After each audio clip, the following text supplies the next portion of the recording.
આચાર્ય સાહેબ શ્રી, શિક્ષક મિત્રો તેમજ વિદ્યાર્થી મિત્રો, આપણે તારીખ 3/8/2024 રોજ સરસ રીતે બાળમેળાની ઉજવણી કરી. બાળમેળાની અંદર આપણે ઘણી બધી પ્રવૃત્તિઓ કરી. કાગળ કામ કર્યું, ચીટક કામ કર્યું, ચિત્રકામ કર્યું, માટી કામ કર્યું વગેરે જેવી ઘણી બધી પ્રવૃત્તિઓ કરી અને આનંદદાયક રીતે સરસ રીતે આપણે બાળમેળાની ઉજવણી કરી અને સર્વ બાળકોએ ભાગ લીધો. ધોરણ 1 થી 5ના તમામ બાળકોએ આનંદ અને ઉલ્લાસથી એની પ્રવૃત્તિઓ કરીને આપણે બાળમેળાની પૂર્ણાહુતિ કરી હતી, જે તમને યાદ છે અને મજા આવી હતી બધાને. આપણે 6 થી 8ના બાળકોએ પણ એ પ્રવૃત્તિઓ જોઈ હતી અને ઘણું શીખ્યા હતા. હવે આજે તારીખ 5/8/2024ના રોજ આપણે લાઈફ સ્કિલ મેળાની પ્રવૃત્તિઓ કરવા જઈ રહ્યા છે. લાઈફ સ્કિલ મેળો મતલબ એનો અર્થ થાય છે જીવન કૌશલ્ય શીખવા માટેનો મેળો. આપણે આપણા જીવનની અંદર આપણા જે કૌશલ્યો છે એને પણ ખીલવવા જોઈએ. શિક્ષણ તો લેવાનું જ છે, પણ સાથે સાથે આપણા સર્વાંગી વિકાસ માટે આપણામાં જીવનને ઉપયોગી ઘણા એવા કૌશલ્યો છે એને આપણે કેળવવાના છે, ખીલવવાના છે. માટે સરકારશ્રીનું આયોજન છે કે બાળકોના સર્વાંગી વિકાસ માટે બાળકોનું ભણતરની સાથે સાથે એનો શારીરિક વિકાસ થાય. શારીરિક વિકાસની અંદર બાળક ખેલકૂદની અંદર આગળ વધે. સાથે સાથે આવા લાઈફ સ્કિલ મેળાની અંદર બાળકોમાં ઘણી બધી જે સુસુપ્ત શક્તિઓ છે, ઘણી આવડતો છે, એ આવડતો ખીલે અને એનો ઉપયોગ કરીને બાળકો પોતાના જીવનની અંદર પોતે એક ક્ષેત્રની અંદર આગળ વધી પોતાનું જે જીવન છે એ જીવન ગુજરાન કરતી વખતે પણ એ કૌશલ્યોનો ઉપયોગ કરીને સારી રીતે એ પોતાનું જીવન ગુજરાન કરી શકે અને શિક્ષણની સાથે સાથે આવી પ્રવૃત્તિઓ પણ એ શીખતો જાય તો આગળ વધતા એને જીવનમાં ઉપયોગી બને અને પોતાને અને પોતાના પરિવારને અને સમાજને પણ ઉપયોગી થાય. એ માટે આજે આપણે લાઈફ સ્કિલ મેળાનું આયોજન કર્યું છે. તો લાઈફ સ્કિલ મેળો શા માટે શાળાની અંદર ઉપયોગમાં લેવામાં આવે છે, મતલબ એનો જે કાર્યક્રમ જે છે એ શા માટે કરવામાં આવે છે, તો એના કેટલાક હેતુઓ છે. એ હેતુઓ તમને હું જણાવી દઉં કે વિદ્યાર્થીઓ જે છે, તમે લોકો એ રોજબરોજના જીવનની અંદર જે કંઈ પડકારો આવતા હોય એ પડકારોને ઝીલવા માટે, જે મુસીબતો હોય છે એનો સામનો કરવા માટે તમે સક્ષમ બનો. એના માટે આ લાઈફ સ્કિલ મેળાનું આયોજન હોય છે કે જીવનની અંદર ક્યારેક એવી પરિસ્થિતિઓ આવી પડે કે તમને બીજા કોઈ વ્યક્તિનો સહારો મળી ના શકે, તો તેવે વખતે તમે જાતે જ જો તમારામાં એ સ્કિલ હોય તો એ જાતે જ તમે મુસીબતોનો સામનો કરી શકો, અથવા તો જાતે જ તમને તમારામાં જો આવડત હોય તો કોઈ પણ કાર્ય તમે જાતે કરી શકો. ધારો કે તમને બટન તૂટી જાય અને બટન સીવતા ના આવડતું હોય તો દરજી પાસે જવું પડે અથવા તો બીજા અડોસ પડોશમાં જવું પડે, પણ તમે જાતે જ શીખ્યા હોય તો તમે જાતે જ કરી શકો ઘરે જ, બરોબર. એ જ રીતે પંખો લગાવવાનો હોય તો પંખો કઈ રીતે ફિટિંગ કરવો એ જો આપણને આવડતું હોય તો આપણે વાયરમેનને બોલાવવાની જરૂર પડતી નથી, આપણે જાતે કરી શકીએ, બરોબર. આવી ઘણી બધી સ્કિલો છે જે આપણે આજે શીખવાની છે. જીવન કૌશલ્યની સાથે સાથે આપણે વિદ્યાર્થી તરીકે શારીરિક અને માનસિક ક્ષમતાઓ પણ ખીલવવાની હોય છે, જેનો ખ્યાલ આપણે આજે આ પ્રવૃત્તિઓ દ્વારા મેળવીશું. વિદ્યાર્થીઓ વિવિધ પ્રવૃત્તિઓ દ્વારા પોતાના વાસ્તવિક જીવન અને શિક્ષણ સાથે અનુબંધથી જોડાય અને એનો ખ્યાલ મેળવે એ માટે પણ આપણે લાઈફ સ્કિલ મેળાનું આયોજન કરતા હોય છીએ. તો વધુ વાર ન લગાડતા હવે આપણે આ દીપ પ્રાગટ્ય કરીશું આ કાર્યક્રમને આગળ વધારવા માટે.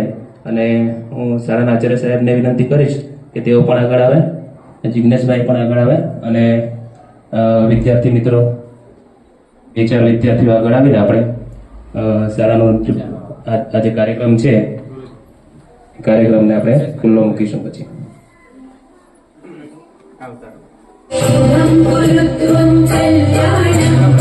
आरोग्यं धनसम्पदः शुभं कुरु त्वं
ઘરે જવાનું કે હમણાં ઘરે નથી જવાનું ઘરે જઈને આવો દાદા સ્વસ્થ જીવન માટે પર્યાવરણ શુદ્ધ હોય તે વાત અત્યંત મહત્વની છે. પર્યાવરણ બધા જ પ્રકારના જૈવિક અજૈવિક ઘટકો ભેગા થઈ પર્યાવરણ બને છે. વૃક્ષો આપણને અનેક રીતે ઉપયોગી છે. પર્યાવરણ એ કુદરત દ્વારા મળેલી અમૂલ્ય ભેટ છે. પ્લાસ્ટિકનો વધુ પડતો ઉપયોગ પર્યાવરણને નુકસાન પહોંચાડે છે. આપણે ટેકનોલોજી સાથે પર્યાવરણનું પણ જતન કરવું જોઈએ. આપણે વધુ વૃક્ષો વાવવા જોઈએ, પાણીનો બગાડ ન કરવો જોઈએ અને પ્લાસ્ટિકનો ઉપયોગ ન કરવો જોઈએ. મારું નામ અક્ષરભાઈ ગણપતભાઈ ધોરણા. મારી શાળા મારી વિચાર.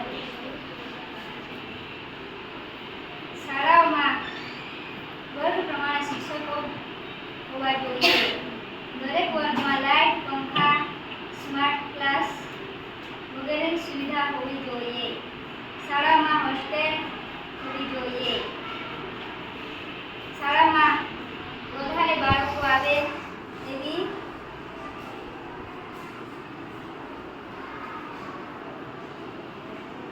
ક્રિયાઓ કરવી જોઈએ. શાળામાં આચાર્યશ્રી પણ હોવા જોઈએ. શાળામાં સારી બેન્ચીસો, શિક્ષકો માટે સારી ટેબલ અને બાળકો માટે પણ સારી ટેબલો હોવી જોઈએ. બારી બારણા સારા હોવા જોઈએ. શાળાઓમાં રમવાનું મેદાન, રમતના સાધનો હોવા જોઈએ. શાળા મોટી હોવી જોઈએ. હોસ્ટેલ 3-4 માળનું બનેલું હોવું જોઈએ. એવી જ રીતના શાળા પણ મોટી અને 3-4 માળની બનેલી હોવી જોઈએ.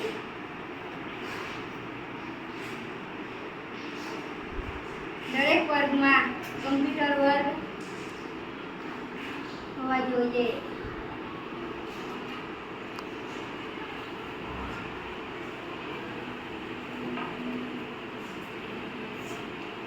મારું નામ વસાવા વિરાજભાઈ ધરમસિંહભાઈ, ધોરણ 7. પર્યાવરણ બચાવો દેશ બચાવો. પર્યાવરણ એટલે કે આપણું આસપાસનું વાતાવરણ. લોકોનું વસ્તી વધારાની સાથે વાહન વ્યવહાર વધી ગયું છે અને પ્રદૂષણ ફેલાય છે. ઉદાહરણ તરીકે ભરૂચ અને દહેજ બાજુ કેમિકલ ફેક્ટરી હોવાના કારણે એ બાજુ વધુ પ્રદૂષણ ફેલાય છે. આપણે સ્વચ્છ વાતાવરણ જોઈએ એટલે આપણને સ્વચ્છ વાતાવરણ મળી રહ્યું છે. આપણે વધુ વૃક્ષો વાવવા જોઈએ અને પર્યાવરણને બચાવવું જોઈએ. આપણે શહેરોમાં જઈએ ત્યારે ત્યાં ગાડીઓના ધુમાડાના લીધે ત્યાં પ્રદૂષણ ફેલાય છે. એટલે આપણે ગામડામાં સ્વચ્છ વાતાવરણ હોય છે એટલે આપણે ગામડામાં રહેવું જોઈએ. આકાંક્ષાબેન ગંભીરભાઈ ધોરણ 6. આપણા ઉત્સવ વિશે ઘણી સંભળાવ્યું છે. ભારત એ તહેવારનો દેશ છે. આપણે અનેક ધાર્મિક, સામાજિક અને રાષ્ટ્રીય તહેવાર ઉજવીએ છીએ. આપણા દેશમાં વિવિધ ધર્મ પાળનારા લોકો રહે છે. તેથી આપણા દેશમાં ઘણા તહેવારો ધામધૂમથી ઉજવાય છે. તહેવારોએ આપણી સંસ્કૃતિ પરંપરાનું જતન કરે છે. ભૌતિક વાત તરફ ખસી રહેલી આધુનિક પ્રજાને જીવનનો સાચો રાહ ચીંધવાનું કાર્ય કરે છે. આપણા દેશમાં મુખ્યત્વે હિન્દુ, મુસ્લિમ, જૈન, ખ્રિસ્તી જેવા ધર્મના તહેવાર ઉજવવામાં આવે છે. દિવાળી, જન્માષ્ટમી,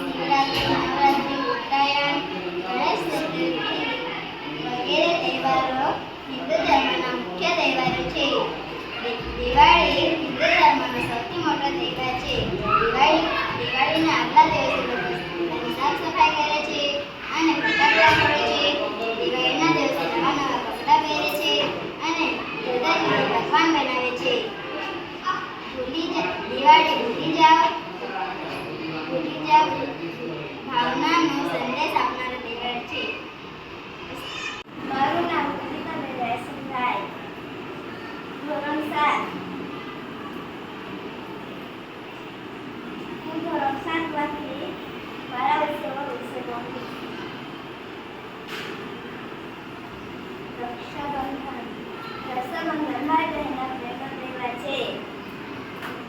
રક્ષાબંધન શ્રાવણ મહિનાના પૂનમના દિવસે આવે છે. આ દિવસે ભાઈ બહેનો વહેલી સવારે ઉઠી નાહી ધોઈ સુંદર વસ્ત્ર પહેરે છે. બહેનો પોતાના ભાઈના કપાળ પર કંકુનો સારવો કરે છે અને ચોખા ચોટાડે છે. ત્યાર પછી તે ભાઈઓને નમણા હાથમાં રાખી બાંધે છે. સુંદર રાખી બાંધે છે. ગોળ, સાકર કે મીઠાઈઓથી એકબીજાનું મોં મીઠું કરાવે છે. બહેનો ભાઈઓને આશીષ આપે છે. ભાઈઓ બહેનોને ભેટ આપે છે. રક્ષાબંધન એક વર્ષમાં કરે છે. અક્ષરભાઈ ગણપતભાઈ ધોરણ 8. મારી નિશાળ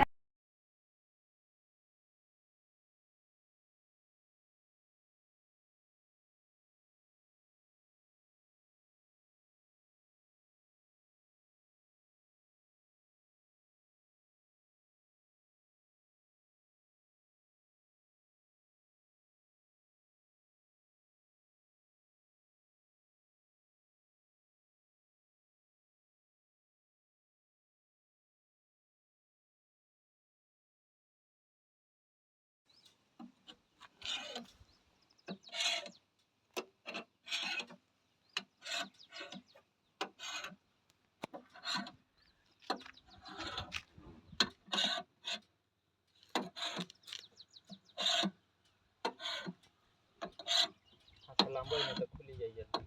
ટૂંકો પડે એટલે જલ્દી ના કરે.